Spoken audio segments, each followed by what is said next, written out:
ಭಾರತದ ಜೊತೆಯಲ್ಲಿ ಯುದ್ಧ ಮಾಡೋಕೆ ತಯಾರಾಗಿರುವ ಪಾಕಿಸ್ತಾನದ ಅಸಲಿ ಪರಿಸ್ಥಿತಿ ಹೆಂಗಿದೆ ಅನ್ನೋದ್ರ ಬಗ್ಗೆ ಪ್ರತಿನಿತ್ಯ ನಾವು ಒಂದೊಂದೇ ಸ್ಯಾಂಪಲ್ಗಳನ್ನ ಕರ್ನಾಟಕ ಪ್ರೈಮ್ ಟೈಮ್ ನಲ್ಲಿ ನಿಮ್ಮ ಮುಂದೆ ಇಡ್ತೀವಿ.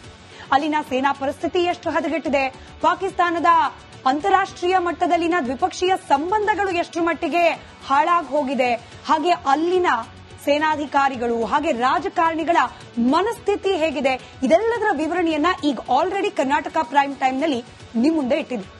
ಇನ್ನು ಇವತ್ತಿನ ಸರದಿ ತುತ್ತು ಅನ್ನಕ್ಕೂ ಕೂಡ ಪಾಕಿಸ್ತಾನದಲ್ಲಿ ಯಾವ ರೀತಿ ಬಡದಾಡ್ಕೊಂಡೇ ತಿನ್ನುವ ಪರಿಸ್ಥಿತಿ ಇದೆ ಅನ್ನೋದನ್ನ ವಿವರಿಸ್ತಾ ಹೋಗ್ತೀನಿ.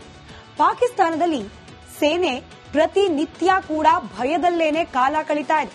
ಯಾವಾಗ ಭಾರತದಿಂದ ಅಟ್ಯಾಕ್ ಆಗತ್ತೋ ಅದನ್ನ ನಾವು ಎಲ್ಲಿ ಸಮರ್ಥನೆ ಮಾಡ್ಕೊಳ್ಳಿಕ್ ಸಾಧ್ಯ ಆಗೋದಿಲ್ವೋ, ಯಾವತ್ತು ನಮ್ಮ ಪ್ರಾಣ ಪಕ್ಷಿ ಹಾರ್ ಹೋಗುತ್ತೋ ಅನ್ನೋ ಭಯ ಪಾಕಿಸ್ತಾನದ ಸೇನಾ ಪಡೆಗೆ ನಿರಂತರವಾಗಿ ಕಾಡ್ತಾ ಇದೆ. ಆದ್ರೆ ಪಾಕಿಸ್ತಾನದ ಜನರ ಸ್ಥಿತಿ ಇದೆಯಲ್ಲ, ಅದು ಸೇನಾ ಪಡೆಗಿಂತ ದುಸ್ಥಿತಿ. ಒಂದರ್ಥದಲ್ಲಿ ಪಾಕಿಸ್ತಾನದ ಜನರ ಸ್ಥಿತಿ ದೇವರಿಗೇ ಪ್ರೀತಿ ಅನ್ನೋ ರೀತಿಯಲ್ಲಿದೆ. ಯಾವ ದೇವರು ನಿಮಗೆ ಗೊತ್ತೇ ಇದೆ. ವರ್ಷದ ಹಿಂದಷ್ಟೇ ಪಾಕಿಸ್ತಾನದಲ್ಲಿ ತಿನ್ನೋ ಅನ್ನಕ್ಕಾಗಿ ಅಕ್ಷರಶಃ ಬಡದಾಟನೇ ಆಗಿ ಹೋಗಿತ್ತು. ಜನ ಊಟ ತುಂಬಿಕೊಂಡು ಅಥವಾ ಆಹಾರ ಪದಾರ್ಥವನ್ನ ತುಂಬಿಕೊಂಡು ಬರ್ತಾ ಇದ್ದ ಲಾರಿಗಳ ಮೇಲೆ ಮುಗಿ ಬೀಳ್ತಾ ಇದ್ರು. ಒಬ್ಬರಿಗೊಬ್ರು ಹೊಡೆದಾಡ್ಕೊಂಡು ಬಡದಾಡ್ಕೊಂಡು ನಾ ಮುಂದು ತಾ ಮುಂದು ಅಂತ ಹೇಳಿ ಹೊಟ್ಟೆಗೆ ಸೇರೋ ಹಿಟ್ಟಿಗಾಗಿ ಬಡದಾಡ್ತಾ ಇದ್ರು. ಇನ್ಫ್ಯಾಕ್ಟ್ ಹಿಟ್ಟಿಗಾಗಿ ಪಾಕಿಸ್ತಾನದ ನೆಲ ರಕ್ತಪಾತವನ್ನೇ ನೋಡ್ಬಿಟ್ಟಿದೆ. ಪಾಕಿಸ್ತಾನದಲ್ಲಿ ಮತ್ತೊಮ್ಮೆ ತುರ್ತು ಪರಿಸ್ಥಿತಿ ನಿರ್ಮಾಣ ಆದ್ರೂ ಕೂಡ ಅಚ್ಚರಿ ಇಲ್ಲ, ಭಾರತದ ಜೊತೆಯಲ್ಲಿ ಯುದ್ಧ ಸಾರಿದ ನಂತರದಲ್ಲಿ. ಹೀಗಾಗಿ ಕೇವಲ ಸೇನಾಪಡೆ ಮಾತ್ರವಲ್ಲ, ಪಾಕಿಸ್ತಾನದ ಜನ ಕೂಡ ಆತಂಕದಲ್ಲೇ ದಿನ ಕಳೀತಿದ್ದಾರೆ. ಇದೇ ಕಾರಣಕ್ಕೆ ಯುದ್ಧ ಶುರುವಾಗ್ಬಿಟ್ರೆ ನಮ್ ಊಟ ತಿಂಡಿಗೆ ಏನಪ್ಪ ಗತಿ? ಆಲ್ರೆಡಿ ಪಾಕಿಸ್ತಾನದಲ್ಲಿ ಆರ್ಥಿಕ ಪರಿಸ್ಥಿತಿ ನೆಲ ಕಚ್ಚಿ ಹೋಗಿದೆ. ಇನ್ನು ಬೇರೆ ದೇಶಗಳಿಂದ ಸಹಾಯ ಸಿಗುತ್ತಾ ಅಂದ್ರೆ ಅದರ ಲಕ್ಷಣ ಕೂಡ ಕಾಣ್ತಾ ಇಲ್ಲ. ಹೀಗಾಗಿ ಪ್ರತಿನಿತ್ಯ ಜನ ಭಯದಲ್ಲೇ ದಿನ ದೂಡುವಂತಾಗಿದೆ. ಎಷ್ಟರ ಮಟ್ಟಿಗೆ ಅಂದ್ರೆ ಕೆಲವರಂತೂ ಕೆಲ್ಸಕ್ಕೆ ಹೋಗೋದನ್ನೇ ಬಿಟ್ಬಿಟ್ಟಿದ್ದಾರೆ. ಕೆಲ್ಸಕ್ಕೆ ಹೋಗೋದನ್ನ ಬಿಟ್ಟು ಆಹಾರ ಪದಾರ್ಥಗಳನ್ನ ಸಂಗ್ರಹ ಮಾಡಿಟ್ಕೊಳ್ಳೋ ಕಾರ್ಯದಲ್ಲಿ ನಿರತರಾಗಿದ್ದಾರೆ. ಮತ್ತೊಂದ್ ಕಡೆ ಗಡಿ ಭಾಗದ ಜನರ ಪರಿಸ್ಥಿತಿ ಇದೆಯಲ್ಲ, ಅದಂತೂ ಇನ್ನೂ ಶೋಚನೀಯ. ತಾವಿರೋ ಜಾಗವನ್ನೇ ಬಿಟ್ಟು ಬೇರೆ ಕಡೆಗೆ ವಲಸೆ ಹೋಗೋಕೆ ಪ್ರಾರಂಭ ಮಾಡಿದ್ದಾರೆ ಭಾರತದ ಗಡಿ ಭಾಗದಲ್ಲಿ ಇರತಕ್ಕಂತ ಪಾಕಿಸ್ತಾನದ ಪ್ರಜೆಗಳು. ಮತ್ತೊಂದ್ ಕಡೆ ಪಿಒಕೆ, ಪಾಕ್ ಆಕ್ರಮಿತ ಕಾಶ್ಮೀರ, ಇಲ್ಲೂ ಕೂಡ ಪರಿಸ್ಥಿತಿ ವಿಭಿನ್ನವಾಗೇನಿಲ್ಲ. ಆಹಾರ ಪದಾರ್ಥವನ್ನ ಸಂಗ್ರಹ ಮಾಡಿಟ್ಕೊಳ್ಳಿ ಅನ್ನೋ ಅಧಿಕೃತ ಆದೇಶನೇ ಹೊರಡಿಸಲಾಗಿದೆ ಆ ಭಾಗದ ಜನರಿಗೆ. ಯುದ್ಧ ಪ್ರಾರಂಭ ಆದ್ರೆ ತಿನ್ನೋಕ್ ಅನ್ನ ಕೂಡ ಸಿಗೋದು ಕಷ್ಟ ಇದೆ. ಹೀಗಾಗಿ ಎಷ್ಟು ಸಾಧ್ಯನೋ ಅಷ್ಟು ಆಹಾರ ಪದಾರ್ಥಗಳನ್ನ ಸ್ಟೋರ್ ಮಾಡಿಟ್ಕೊಳ್ಳೋಕೆ ಪ್ರಾರಂಭ ಮಾಡಿ ಅನ್ನೋ ಫರ್ಮಾನು ಹೊರಡಿಸಲಾಗಿದೆ. ಬರೋಬ್ಬರಿ 2 ತಿಂಗಳಿಗೆ ಸಾಕಾಗುವಷ್ಟು ಆಹಾರವನ್ನ ಸಂಗ್ರಹ ಮಾಡ್ಲಿಕ್ಕೆ ಮುಂದಾಗ್ತಿದ್ದಾರೆ ಪಿಒಕೆ ಭಾಗದ ಜನ. ಹೀಗಾಗಿ ಪ್ರತಿದಿನ ಆಹಾರ ಪದಾರ್ಥವನ್ನ ಸಂಗ್ರಹ ಮಾಡುವ ಸಲುವಾಗಿ ಜನ ಮುಗಿಬಿದ್ದಿದ್ದಾರೆ. ರಸ್ತೆಯಲ್ಲಿ ಹೊಡೆದಾಟ ಮಾಡ್ಕೊಳ್ಳೋ ಪರಿಸ್ಥಿತಿ ಕೂಡ ಬಹಳ ದೂರ ಏನಿಲ್ಲ. ಇದು ಪಾಕಿಸ್ತಾನದ ಅಸಲಿ ಸ್ಥಿತಿ. ಭಾರತದ ಜೊತೆಯಲ್ಲಿ ಯುದ್ಧ ಮಾಡೋಕೆ ತಯಾರಾಗಿರುವ ಪಾಕಿಸ್ತಾನದ ಅಸಲಿ ಪರಿಸ್ಥಿತಿ ಹೆಂಗಿದೆ ಅನ್ನೋದ್ರ ಬಗ್ಗೆ ಪ್ರತಿನಿತ್ಯ ನಾವು ಒಂದೊಂದೇ ಸ್ಯಾಂಪಲ್ಗಳನ್ನ ಕರ್ನಾಟಕ ಪ್ರೈಮ್ ಟೈಮ್ ನಲ್ಲಿ ನಿಮ್ಮ ಮುಂದೆ ಇಡ್ತೀವಿ. ಅಲ್ಲಿನ ಸೇನಾ ಪರಿಸ್ಥಿತಿ ಎಷ್ಟು ಹದಗೆಟ್ಟಿದೆ, ಪಾಕಿಸ್ತಾನದ ಅಂತಾರಾಷ್ಟ್ರೀಯ ಮಟ್ಟದಲ್ಲಿನ ದ್ವಿಪಕ್ಷೀಯ ಸಂಬಂಧಗಳು ಎಷ್ಟು ಮಟ್ಟಿಗೆ ಹಾಳಾಗಿ ಹೋಗಿದೆ, ಹಾಗೆ ಅಲ್ಲಿನ ಸೇನಾಧಿಕಾರಿಗಳು ಹಾಗೆ ರಾಜಕಾರಣಿಗಳ ಮನಸ್ಥಿತಿ ಹೇಗಿದೆ, ಇದೆಲ್ಲದರ ವಿವರಣೆಯನ್ನ ಈಗ ಆಲ್ರೆಡಿ ಕರ್ನಾಟಕ ಪ್ರೈಮ್ ಟೈಮ್ ನಲ್ಲಿ ನಿಮ್ಮ ಮುಂದೆ ಇಟ್ಟಿದೆ. ಇನ್ನು ಇವತ್ತಿನ ಸರದಿ ತುತ್ತು ಅನ್ನಕ್ಕೂ ಕೂಡ ಪಾಕಿಸ್ತಾನದಲ್ಲಿ ಯಾವ ರೀತಿ ಬಡದಾಡ್ಕೊಂಡೇ ತಿನ್ನುವ ಪರಿಸ್ಥಿತಿ ಇದೆ ಅನ್ನೋದನ್ನ ವಿವರಿಸ್ತಾ ಹೋಗ್ತೀನಿ. ಪಾಕಿಸ್ತಾನದಲ್ಲಿ ಸೇನೆ ಪ್ರತಿನಿತ್ಯ ಕೂಡ ಭಯದಲ್ಲೇನೆ ಕಾಲ ಕಳೀತಾ ಇದೆ.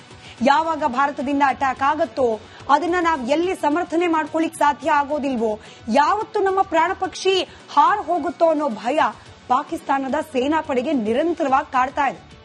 ಆದ್ರೆ ಪಾಕಿಸ್ತಾನದ ಜನರ ಸ್ಥಿತಿ ಇದೆಯಲ್ಲ, ಅದು ಸೇನಾ ಪಡೆಗಿಂತ ದುಸ್ಥಿತಿ. ಒಂದರ್ಥದಲ್ಲಿ ಪಾಕಿಸ್ತಾನದ ಜನರ ಸ್ಥಿತಿ ದೇವರಿಗೇ ಪ್ರೀತಿ ಅನ್ನೋ ರೀತಿಯಲ್ಲಿದೆ. ಯಾವ ದೇವರು ನಿಮಗೆ ಗೊತ್ತೇ ಇದೆ. ವರ್ಷದ ಹಿಂದಷ್ಟೇ ಪಾಕಿಸ್ತಾನದಲ್ಲಿ ತಿನ್ನೋ ಅನ್ನಕ್ಕಾಗಿ ಅಕ್ಷರಶಃ ಬಡದಾಟನೇ ಆಗಿ ಹೋಗಿತ್ತು. ಜನ ಊಟ ತುಂಬಿಕೊಂಡು ಅಥವಾ ಆಹಾರ ಪದಾರ್ಥವನ್ನ ತುಂಬಿಕೊಂಡು ಬರ್ತಾ ಇದ್ದ ಲಾರಿಗಳ ಮೇಲೆ ಮುಗಿ ಬೀಳ್ತಾ ಇದ್ರು. ಒಬ್ಬರಿಗೊಬ್ರು ಹೊಡೆದಾಡ್ಕೊಂಡು ಬಡದಾಡ್ಕೊಂಡು ನಾ ಮುಂದು ತಾ ಮುಂದು ಅಂತ ಹೇಳಿ ಹೊಟ್ಟೆಗೆ ಸೇರೋ ಹಿಟ್ಟಿಗಾಗಿ ಬಡದಾಡ್ತಾ ಇದೆ. ಇನ್ಫ್ಯಾಕ್ಟ್ ಹಿಟ್ಟಿಗಾಗಿ ಪಾಕಿಸ್ತಾನದ ನೆಲ ರಕ್ತಪಾತವನ್ನೇ ನೋಡ್ಬಿಟ್ಟಿದೆ. ಪಾಕಿಸ್ತಾನದಲ್ಲಿ ಮತ್ತೊಮ್ಮೆ ತುರ್ತು ಪರಿಸ್ಥಿತಿ ನಿರ್ಮಾಣ ಆದ್ರೂ ಕೂಡ ಅಚ್ಚರಿ ಇಲ್ಲ, ಭಾರತದ ಜೊತೆಯಲ್ಲಿ ಯುದ್ಧ ಸಾರಿದ ನಂತರದಲ್ಲಿ. ಹೀಗಾಗಿ ಕೇವಲ ಸೇನಾಪಡೆ ಮಾತ್ರವಲ್ಲ, ಪಾಕಿಸ್ತಾನದ ಜನ ಕೂಡ ಆತಂಕದಲ್ಲೇ ದಿನ ಕಳೀತಿದ್ದಾರೆ. ಇದೇ ಕಾರಣಕ್ಕೆ ಯುದ್ಧ ಶುರುವಾಗ್ಬಿಟ್ರೆ ನಮ್ ಊಟ ತಿಂಡಿಗೆ ಏನಪ್ಪಾ ಗತಿ? ಆಲ್ರೆಡಿ ಪಾಕಿಸ್ತಾನದಲ್ಲಿ ಆರ್ಥಿಕ ಪರಿಸ್ಥಿತಿ ನೆಲ ಕಚ್ಚಿ ಹೋಗಿದೆ. ಇನ್ನು ಬೇರೆ ದೇಶಗಳಿಂದ ಸಹಾಯ ಸಿಗುತ್ತಾ ಅಂದ್ರೆ ಅದರ ಲಕ್ಷಣ ಕೂಡ ಕಾಣ್ತಾ ಇಲ್ಲ. ಹೀಗಾಗಿ ಪ್ರತಿನಿತ್ಯ ಜನ ಭಯದಲ್ಲೇ ದಿನ ದೂಡುವಂತಾಗಿದೆ. ಎಷ್ಟರ ಮಟ್ಟಿಗೆ ಅಂದ್ರೆ ಕೆಲವರಂತೂ ಕೆಲ್ಸಕ್ಕೆ ಹೋಗೋದನ್ನೇ ಬಿಟ್ಬಿಟ್ಟಿದ್ದಾರೆ. ಕೆಲ್ಸಕ್ಕೆ ಹೋಗೋದನ್ನ ಬಿಟ್ಟು ಆಹಾರ ಪದಾರ್ಥಗಳನ್ನ ಸಂಗ್ರಹ ಮಾಡಿಟ್ಕೊಳ್ಳೋ ಕಾರ್ಯದಲ್ಲಿ ನಿರತರಾಗಿದ್ದಾರೆ. ಮತ್ತೊಂದ್ ಕಡೆ ಗಡಿ ಭಾಗದ ಜನರ ಪರಿಸ್ಥಿತಿ ಇದೆಯಲ್ಲ, ಅದಂತೂ ಇನ್ನೂ ಶೋಚನೀಯ.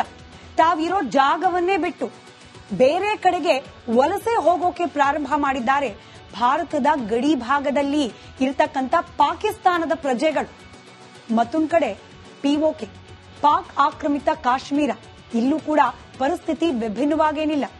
ಆಹಾರ ಪದಾರ್ಥವನ್ನ ಸಂಗ್ರಹ ಮಾಡಿಟ್ಕೊಳ್ಳಿ ಅನ್ನೋ ಅಧಿಕೃತ ಆದೇಶನೇ ಹೊರಡಿಸಲಾಗಿದೆ ಆ ಭಾಗದ ಜನರಿಗೆ.